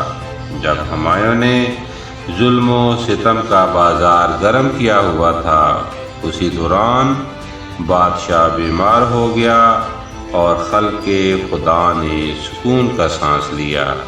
جب بیماری حد سے بڑھ گئی تو بادشاہ نے اپنے 8 سالہ بیٹے نظام شاہ کو اپنا ولی عہد مقرر کر دیا۔ ہمایوں کی بیماری کے دوران اس کی ایک کنیز نے جب بادشاہ نشے کی حالت میں تھا، بادشاہ کے سر پر لکڑی کی چوب سے حملہ کیا اور بادشاہ کو ٹھنڈا کر دیا۔ ہمایوں شاہ نے 3 سال اور 6 ماہ حکومت کی اور 1461 میں اس جہان فانی سے رخصت ہو گیا۔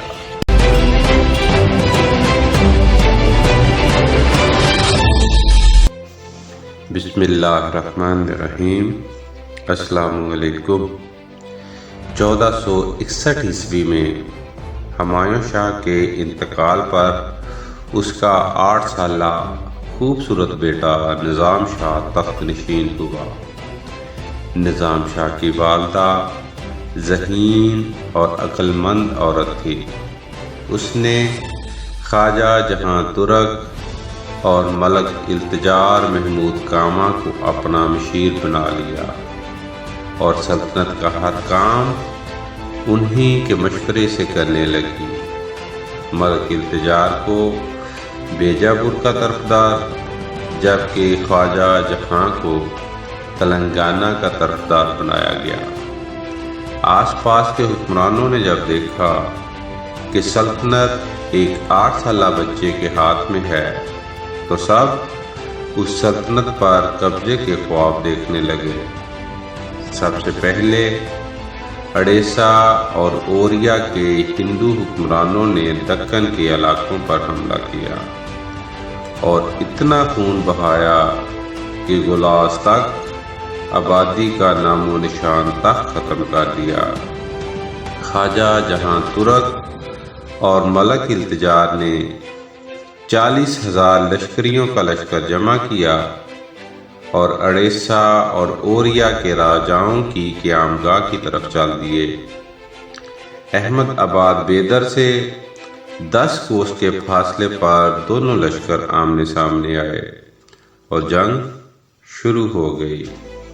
گمسان کی جنگ میں ہندوؤں کو ایسی عبرتناک شکست ہوئی کہ اڑیسہ اور اوریا کے راجا اپنا تمام مال و اسباب چھوڑ کر رات کے اندھیرے میں فرار ہو گئے۔ بہمنی لشکر کامیاب واپس لوٹا، لیکن ابھی کچھ ہی وقت گزرا تھا کہ مالوا کے حکمران سلطان محمود خلجی 28,000 کے لشکر کے ساتھ حملہ آور ہوا۔ جب اڑیسہ اور اوریا کے راجاؤں کو سلطان محمود خلجی کی آمد کا پتہ چلا تو انہوں نے بھی تلنگانہ کے راجا کو ساتھ ملا کر ایک بڑا لشکر تیار کیا اور حملہ کر دیا۔ نظام شاہ کے کچھ امیر ہندو لشکر کے مقابلے کے لیے تلنگانہ میں رک گئے، جبکہ باقی فوج سلطان محمود خلجی سے مقابلے کے لیے چل پڑی۔ کنہار کے قلعے کے قریب دونوں لشکر آمنے سامنے آئے۔ جنگ شروع ہوئی تو بہمنی لشکر نے سلطان محمود خلجی کے لشکر کے پرچے اڑانا شروع کر دیے اور اس کے بہت سے نامی گرامی امیر مار ڈالے۔ لیکن جب جنگ عین جوبن پر تھی تو ایک بہمنی امیر سکندر خان اپنے بادشاہ نظام شاہ کو جنگ سے باہر لے گیا۔ جب دکنی سپاہیوں نے چتر شاہی جنگ میں نہ دیکھا تو ان کے حوصلے پست ہو گئے اور انہوں نے جنگ سے فرار ہونا شروع کر دیا۔ اس طرح نظام شاہی لشکر عبرتناک شکست سے دوچار ہوا اور برار اور دولت آباد کے اکثر شہروں پر سلطان محمود خلجی کا قبضہ ہو گیا۔ جب سلطان محمود خلجی قلعہ ارق کو تسخیر کرنے کی کوشش میں مصروف تھا تو نظام شاہ نے محمود شاہ گجراتی کی مدد سے سلطان محمود خلجی پر حملہ کر دیا اور اسے المناک شکست سے دوچار کر کے اپنے مقبوضہ علاقے اس سے خالی کروا لیے۔ جب سلطان محمود خلجی جنگ سے فرار ہوا تو اس کے ساتھ کنڈواڑہ کا مکھیا بھی تھا جو اس سے انتقام لینا چاہتا تھا، لہٰذا اس نے سلطان محمود خلجی کو ایلچ پور اور اکل کوٹ کے دشوار راستوں پر ڈال دیا۔ پانی کی کمی، ہوا کی تپش اور راستے کی مشکلات سے کئی ہزار جوان ہلاک ہوئے۔ نیز قزاقوں نے بھی قتل و غارتگری کا بازار گرم کیے رکھا۔ جب محمود خلجی جنگل سے باہر نکل آیا تو اسے کنڈوارہ کے مکھیا مقدم کی سازش کا پتہ چلا تو اس نے مقدم کا سر قلم کر دیا۔ سلطان محمود خلجی نے اگلے سال پھر دکن پر حملہ کیا، لیکن نظام شاہ نے دوبارہ محمود شاہ گجراتی کی مدد سے اسے پسپا کر دیا۔ واپسی پر نظام شاہ نے اپنے لیے خاندان سے ایک لڑکی پسند کی اور دھوم دھام سے ایک عظیم الشان جشن مسرت کا انعقاد کیا۔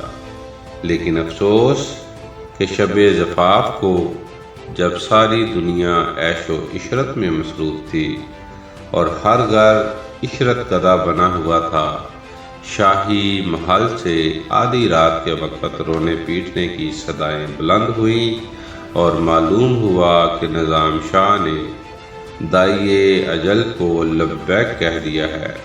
نظام شاہ کی مدت حکمرانی 2 سال اور 1 ماہ تھی۔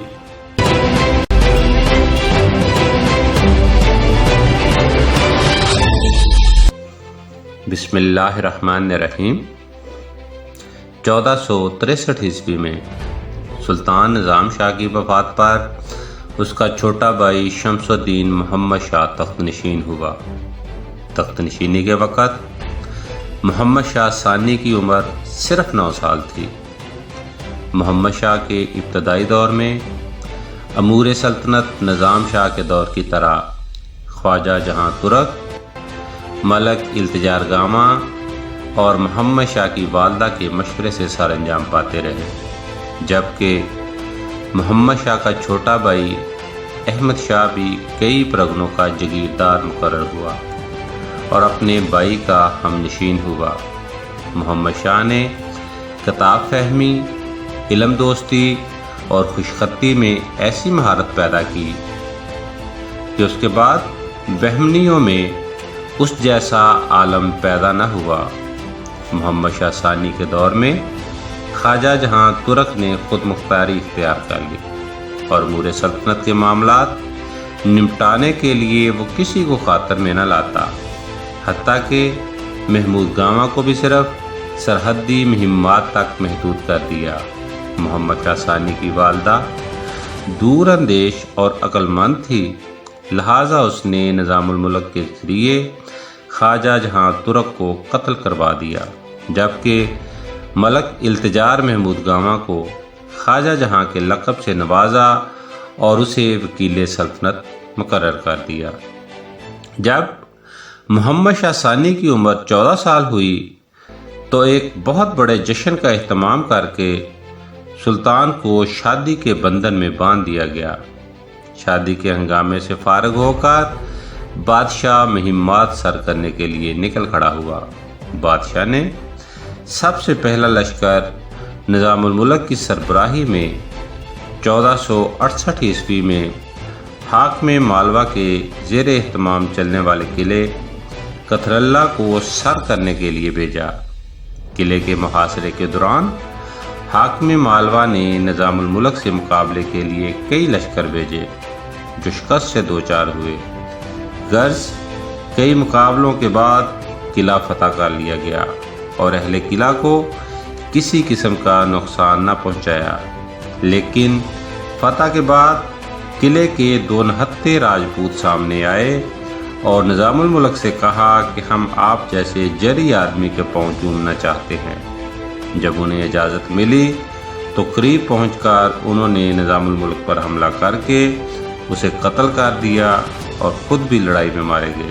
نظام الملک کے بعد اس کے بھائیوں نے تمام اہل قلعہ کو قتل کر دیا۔ میں ہوں ناصر محمود اور چینل ہند بیتی پر آپ کو خوش آمدید۔ اس فتح کے بعد شیخ احمد کے توسط سے اہل مالوا اور اہل بہمن میں صلح ہو گئی اور کتھراللہ کا قلعہ سلطان محمود خلجی کو واپس کر دیا گیا۔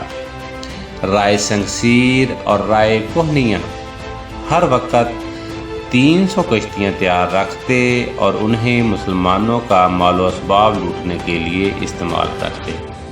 غرض خشکی کے راستے پر بھی مسلمانوں کو نقصان پہنچاتے۔ ان دونوں راجاؤں کو سبق سکھانے کے لیے سلطان محمد شاہ نے 1470 عیسوی میں ایک لشکر ملک التجار محمود گاما کی سربراہی میں بھیجا۔ محمود گاما نے سب سے پہلے کربو گھاٹ پر قبضہ کیا اور پھر کوہنیا کے جنگل کو نظر آتش کر کے ہموار راستہ بنایا اور قلعہ کوہنیا کا محاصرہ کر لیا۔ 5 ماہ بعد برسات شروع ہوئی تو محمود گاما نے برسات کا پورا موسم گھاٹی میں گزارا اور برسات کے بعد محمود گاما لشکر سمیت دوبارہ قلعے پر آ گیا اور وہ قلعہ فتح کر لیا جو اس سے پہلے کوئی اور حکمران فتح نہیں کر سکا تھا۔ اگلے برسات کے 4 ماہ دوبارہ اسی گھاٹی میں گزارنے کے بعد ملک گاما سنگسیر کی طرف چل دیا۔ سنگسیر فتح کرنے کے بعد محمود گاما نے قلعہ کوتا کا رخ کر لیا۔ چونکہ قلعہ کوتا وجے نگر کی مشہور بندرگاہ بھی تھا، لہٰذا محمود گاما نے 120 جنگی جہاز دریا کے راستے بھی بھیج دیے۔ محمود گاما نے قلعہ کوتا بڑی آسانی سے فتح کر لیا۔ 3 سال بعد محمود گاما کامیاب واپس لوٹا تو بادشاہ نے ایک بہت بڑے جشن کا اہتمام کیا جو کئی دنوں تک جاری رہا اور محمود گاما کو درج ذیل القابات سے نوازا۔ حضرت مجلس کریم، سید عظیم ہمایوں اعظم، صاحب السیف والقلم، مخدوم جہانیہ، معتمد درگاہ شاہان، آصف جم نشان، امیر الامراء، ملک نائب، مخدوم الملک التجار محمود گاما، المخاطب خواجہ جہاں۔ جشن کے اختتام پر محمود گاما خدا کی بارگاہ میں گڑ گڑا کر رویا اور اپنا تمام مال و زر فقراء میں تقسیم کرنے کے بعد کہا کہ خدا کا لاکھ لاکھ شکر ہے کہ آج میں نے نفس امارہ کی کثافتوں سے چھٹکارا پا لیا۔ 1472 عیسوی میں بادشاہ نے ایک لشکر ملک حسن بصری کی سربراہی میں قلعہ اوریا کو فتح کرنے بھیجا، جبکہ ساتھ ہی ملک حسن بصری کو نظام الملک کے خطاب سے نوازا۔ اوریا کے راجہ منگر رائے نے بھی لشکر اجرار تیار کیا اور مقابلے پر آ گیا۔ گمسان کی جنگ میں ہندوؤں کو شکست ہوئی اور انہوں نے راہ فرار اختیار کی۔ اس کے بعد ملک حسن نظام الملک بحری نے راجمندری اور کندنیر کا رخ کیا اور دونوں علاقے فتح کر لیے۔ ان خدمات کے عوض ملک حسن کو خلعت خاص عطا کی گئی اور اسے تلنگانہ کا سر لشکر مقرر کر دیا گیا۔ اس کے بعد یوسف عادل سوائی کو بھی، جسے محمود گامہ نے اپنا بیٹا بنایا تھا، دولت آباد کا سر لشکر بنا دیا گیا اور اس کے بعد یوسف عادل کو دیرہ، کوہرا اور انتور کے قلعوں کی تسخیر کے لیے بھیجا۔ 6 ماہ کی مسلسل محنت کے بعد یوسف عادل نے دیرہ اور کوہرا کے قلعہ فتح کر لیے اور اس کے بعد لانچی کا قلعہ بھی فتح کر لیا اور بے شمار مال و غنیمت کے ساتھ بادشاہ کے پاس پہنچا۔ بادشاہ نے اس فتح کا جشن 8 دن تک منایا اور یوسف عادل سوائی کی بہت زیادہ عزت افزائی کی۔ 1473 عیسوی میں جب حاکم بیجا نگر کی شہ پر کتینہ رائے نے جزیرہ کو فتح کرنے کا ارادہ کیا اور اجیر رائے کے حکم پر پٹکا پور کے سپہ سالار نے آمد و رفت کے تمام راستوں کی ناکہ بندی کر دی، تو محمد شاہ لشکر لے کر نکلا اور قلعہ نیلکوں کا محاصرہ کر لیا۔ گو کہ یہ قلعہ ایک مضبوط قلعہ تھا اور اسے ناقابل تسخیر سمجھا جاتا تھا، لیکن محمد شاہ کی بہادر فوج نے قلعہ کی دیواریں گرا دیں اور جنگ شروع ہو گئی۔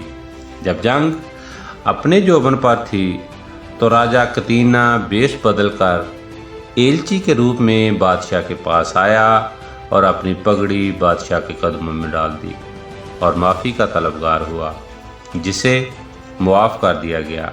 اس مارکی سے واپسی پر بادشاہ کی ماں اپنے سانسوں کی گنتی پوری کر کے خالق حقیقی سے جا ملی۔ اسی سال یعنی 1473 عیسوی میں بیجاپور میں ایک شدید قحط پڑا جو اگلے سال مزید شدت اختیار کر گیا، جس کی وجہ سے شہر اور قصبوں میں آبادی کا نام و نشان تک نہ رہا۔ زندہ بچ جانے والے لوگوں نے مالوا اور گجرات جا کر پناہ لی۔ قحط کے فوراً بعد اڑیسہ کا راجہ ایک بہت بڑے ہندو لشکر کے ساتھ محمد شاہ کے علاقے تلنگانہ پر حملہ آور ہو گیا۔ تلنگانہ کا حاکم نظام الملک اس کا مقابلہ نہ کر سکا اور قلعہ بند ہو گیا۔ جب محمد شاہ کو خبر ہوئی تو وہ بھی مقابلے کے لیے پہنچ گیا۔ بادشاہ کی آمد کی خبر سن کر اڑیسہ کا راجہ محاصرہ چھوڑ کر اڑیسہ پہنچ گیا، تو بادشاہ محمد شاہ بھی اڑیسہ پر حملہ آور ہو گیا۔ جب اڑیسہ فتح ہو گیا تو اڑیسہ کا راجہ معافی کا طلبگار ہوا، جسے ہاتھیوں کی ایک بڑی تعداد کے عوض معاف کر دیا گیا۔ اس کے بعد قلعہ کندنیر کی باری آئی اور اسے بھی فتح کر لیا گیا۔ اس کے بعد بادشاہ راجہ نرسنگھ رائے سے مارکا آراء ہونے کے لیے چل دیا، جو بادشاہ کے کئی علاقوں پر قبضہ کر چکا تھا۔ مارکا آراء ہونے سے پہلے بادشاہ نے خواجہ گامہ کو پہاڑ کی چوٹی پر ایک قلعہ تعمیر کرنے کا حکم دیا، جس نے صرف 6 ماہ میں قلعہ تعمیر کر دیا، تو بادشاہ نے خوش ہو کر خواجہ کے کپڑے خود پہنے اور خواجہ کو اپنے کپڑے پہنا دیے، اور ایسا واقعہ تاریخ میں پہلی مرتبہ رونما ہوا تھا کہ بادشاہ نے اپنے کسی غلام کے ساتھ اپنے کپڑے بدل لیے ہوں۔ چلتے ہوئے راستے میں کنجی نام کا مندر آیا، جو ہیرے، موتی اور گراں قیمت جواہرات سے آراستہ تھا۔ بادشاہ کنجی مندر پر حملہ آور ہوا اور اسے فتح کرنے کے بعد مچھلی پٹن جا پہنچا، جس پر نرسنگھ رائے قبضہ جما تھا۔ مچھلی پٹن کی فتح کے بعد بادشاہ کانپور واپس آ گیا۔ کانپور میں بادشاہ کے ساتھ وہ واقعہ پیش آیا جس کی وجہ سے بادشاہ داڑیں مار مار کر رویا اور بقیہ پوری زندگی اسی پچھتاوے میں گزار دی قصہ کچھ یوں ہوا کہ ظریف الملک دکنی اور مفتاح حبشی خواجہ گاواں کے غلام سے قصہ کچھ یوں ہوا کہ ظریف الملک دکنی اور مفتاح حبشی نے خواجہ گاواں کے غلام سے جو شراب کے نشے میں چور تھا ایک ایسے جعلی خط پر خواجہ کی مہر لگوا لی جس میں خواجہ نے راجہ اڑیسہ کو دکن پر حملہ کرنے کی دعوت دی تھی اور فتح کے بعد ملک راجہ اڑیسہ اور خواجہ گاواں میں برابر تقسیم کرنے کا کہا گیا تھا۔ ملک حسن نظام الملک بحری اس سازش کا روح رواں تھا جو اس خط کو بادشاہ کے پاس لے گیا۔ جب بادشاہ نے خط پڑھا تو بادشاہ غصے میں حواس باختہ ہو گیا اور اس نے 1418 عیسوی میں اس جعلی خط کی وجہ سے خواجہ گاواں کو قتل کر دیا۔ خواجہ گاواں کی عمر اس وقت 78 برس تھی، لیکن جب بادشاہ کو اصل صورتحال کا پتہ چلا تو بادشاہ ہر روز دن میں کئی مرتبہ خواجہ گاواں کو بار بار یاد کر کے ندامت کے آنسو بہاتا اور پھر اپنے رنج و الم کو شراب کی نظر کر دیتا، مگر جب پھر بھی سکون نہ ملتا تو مزید شراب نوشی کرتا۔ کثرت شراب نوشی کی وجہ سے بادشاہ بیمار رہنے لگا اور اس نے شہزادے محمود خان کو اپنا جانشین مقرر کر دیا، اور بادشاہ اکثر کہتا کہ اب خاندان بہمنیہ کا زوال شروع ہو گیا ہے۔ ضمیر کی ملامت اور کثرت شراب نوشی کی وجہ سے بادشاہ 22 مارچ 1482 میں اس دار فانی سے رخصت ہو گیا۔ محمد شاہ نے 20 سال تک حکومت کی۔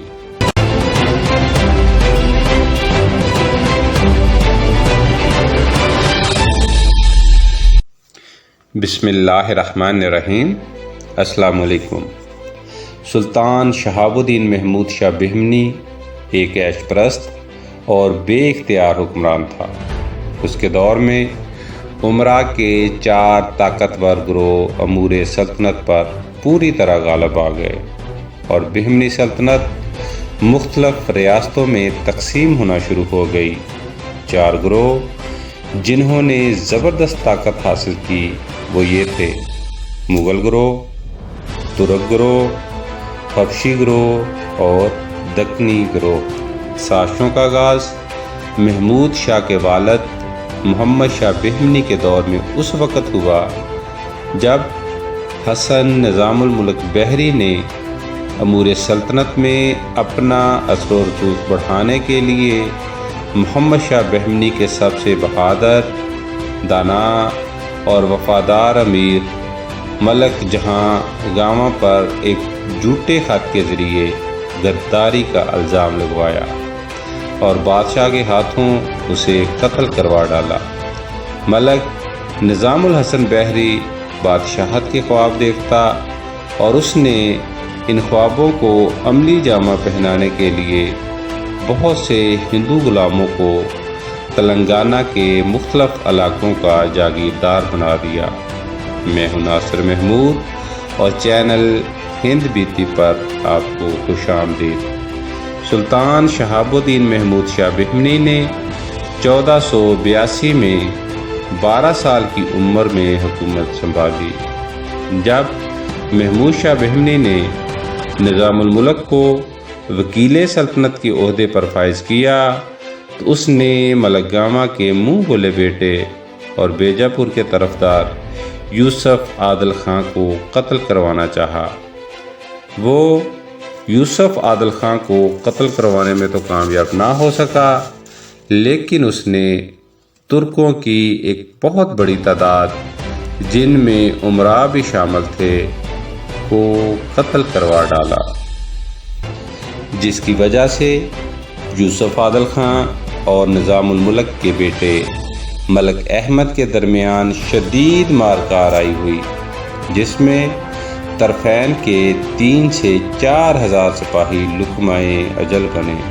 لیکن صلح ہونے کے بعد یوسف عادل خان بیجاپور چلا گیا اور امور سلطنت مکمل طور پر حسن نظام الملک کے ہاتھ میں آ گئے، جس نے اپنے بیٹے احمد کو کئی علاقوں کا سردار بنا دیا، جبکہ فخر الملک دکنی کو برار کے امراء میں شامل کر دیا اور فتح اللہ مادی کو وزارت اور اس کے بیٹے شیخ علاؤدین کو برار کا طرفدار مقرر کر دیا۔ اسی طرح سے قاسم برید کو شہر کا کوتوال اور سرنوبت بنا دیا۔ جب بادشاہ کو حسن نظام الملک کی حرکات مشکوک محسوس ہوئیں تو اس نے دلاور خان حبشی کو نظام الملک کو قتل کرنے کا حکم دیا، لیکن حملہ کرنے کے باوجود دلاور خان حبشی ناکام رہا۔ نظام الملک نے اپنے بیٹے ملک احمد کو 100 ہاتھیوں اور بے شمار مال و زر کے ساتھ جنیر روانہ کر دیا اور گرد و نواح کے تمام امراء سے ملک احمد کے لیے حلف وفاداری لیا۔ جب بغاوتوں کا سلسلہ شروع ہوا تو سب سے پہلے بہادر گیلانی نے بندرکودہ، کولہاپور اور کلر کے علاقے اپنے قبضے میں کر لیے۔ اسی طرح سے زین العابدین علی نے جاگنا کے علاقے میں خود مختاری کا اعلان کر دیا۔ جب ان بغاوتوں کی خبر پایا تخت بیدر پہنچی تو امراء نے نظام الملک کے خلاف بادشاہ کے کان بھرنا شروع کر دیے۔ جب نظام الملک نے بھاگنا چاہا تو بادشاہ نے اپنے غلام دل پسند خان کی مدد سے اسے قتل کروا دیا اور بادشاہ خود کثرت شراب نوشی میں مشغول ہو گیا۔ 1494 عیسوی میں دل پسند خان نے دوسرے حبشی اور دکنی امراء سے مل کر بادشاہ محمود شاہ بہمنی کو قتل کرنے کی سازش تیار کی، جسے مغل اور ترک جوانوں نے ناکام بنا دیا۔ اس سازش کے بعد دکنیوں اور حبشیوں کا بے دریغ قتل عام ہوا اور پھر بادشاہ کثرت شراب نوشی میں مشغول ہو گیا اور شراب و شباب کی محفلیں سجنے لگی اور پوری دنیا کے ناچنے گانے والے احمد آباد بیدر میں جمع ہو گئے۔ اس طرح سلطنت بادشاہ کے ہاتھوں سے پھسلنے لگی اور خود مختار حکومتیں قائم ہونے لگی۔ نظام الملک کے بیٹے احمد ملک نے احمد نگر، فتح اللہ مادی نے برار، جبکہ یوسف عادل شاہ نے بیجاپور میں خود مختار حکومتیں قائم کر لیں اور سلطان محمود شاہ کا نام خطبے سے نکال دیا۔ قاسم برید جو وکالت کے عہدے پر فائز تھا، اس نے محل میں بہت زیادہ اثر و رسوخ قائم کر لیا اور عملی طور پر بادشاہ کو بے اختیار کر دیا۔ قاسم برید نے وجے نگر کے راجہ کو یوسف عادل شاہ پر حملہ کرنے کے لیے قائل کیا، جس نے حملہ کر کے یوسف عادل شاہ کے متکل اور رائے چور کے علاقوں پر قبضہ کر لیا۔ یوسف عادل شاہ نے قاسم برید سے بدلہ لینے کے لیے بیدر پر حملہ کر دیا تو قاسم برید نے احمد نگر میں ملک احمد سے پناہ لے لی اور ملک احمد سے لشکر لے کر یوسف عادل شاہ کے مقابلے میں آیا۔ اس معرکے میں یوسف عادل شاہ کو فتح نصیب ہوئی۔ محمود شاہ گجراتی کی شکایت پر محمود شاہ بہمنی نے بہادر گیلانی کے خلاف کارروائی کی اور بہادر گیلانی کو قتل کر ڈالا، جبکہ اس کے سارے علاقوں پر قبضہ کر لیا۔ جب دستور دینار حبشی نے بغاوت کر کے تلنگانہ کے کئی شہروں پر قبضہ کر لیا تو بادشاہ نے کامیابی سے اس بغاوت کو کچل ڈالا۔ بادشاہ نے 1498 میں اپنے بیٹے احمد کا نکاح یوسف عادل کی بیٹی بی بی ستی سے کر دیا۔ اس وقت احمد کی عمر 4 جبکہ بی بی ستی کی عمر 1 سال تھی۔ جب 1505 میں قاسم برید نے دائی اجل کو لبیک کہا تو اس کے بیٹے امیر برید نے امور سلطنت اپنے ہاتھ میں لے لیے اور بادشاہ نے امیر برید کی باتوں میں آ کر بیجاپور پر 2 مرتبہ حملہ کیا، لیکن اسے دونوں مرتبہ ناکامی نصیب ہوئی۔ بادشاہ اپنی آخری عمر میں مکمل طور پر امیر برید کے ماتحت رہا اور شراب و شباب کی نشوں میں ڈوبا رہا۔ محمود شاہ بہمنی نے 1518 عیسوی میں دائی اجل کو لبیک کہا۔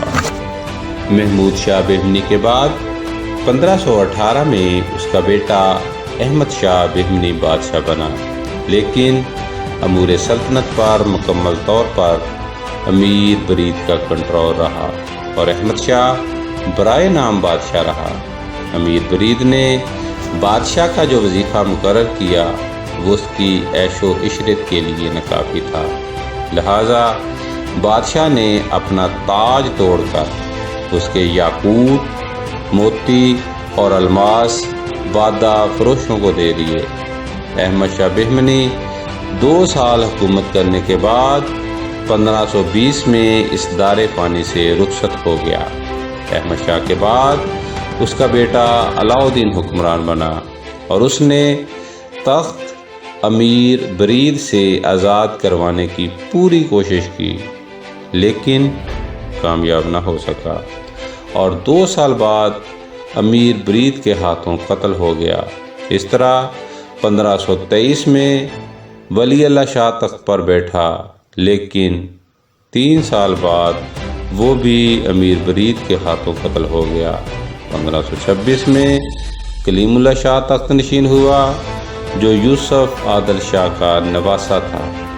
کلیم اللہ شاہ آخری حکمران ثابت ہوا اور اس کے بعد 1538 میں بہمنی سلطنت اپنے اختتام کو پہنچی اور دکن پر درج ذیل 5 خاندان حکومت کرنے لگے۔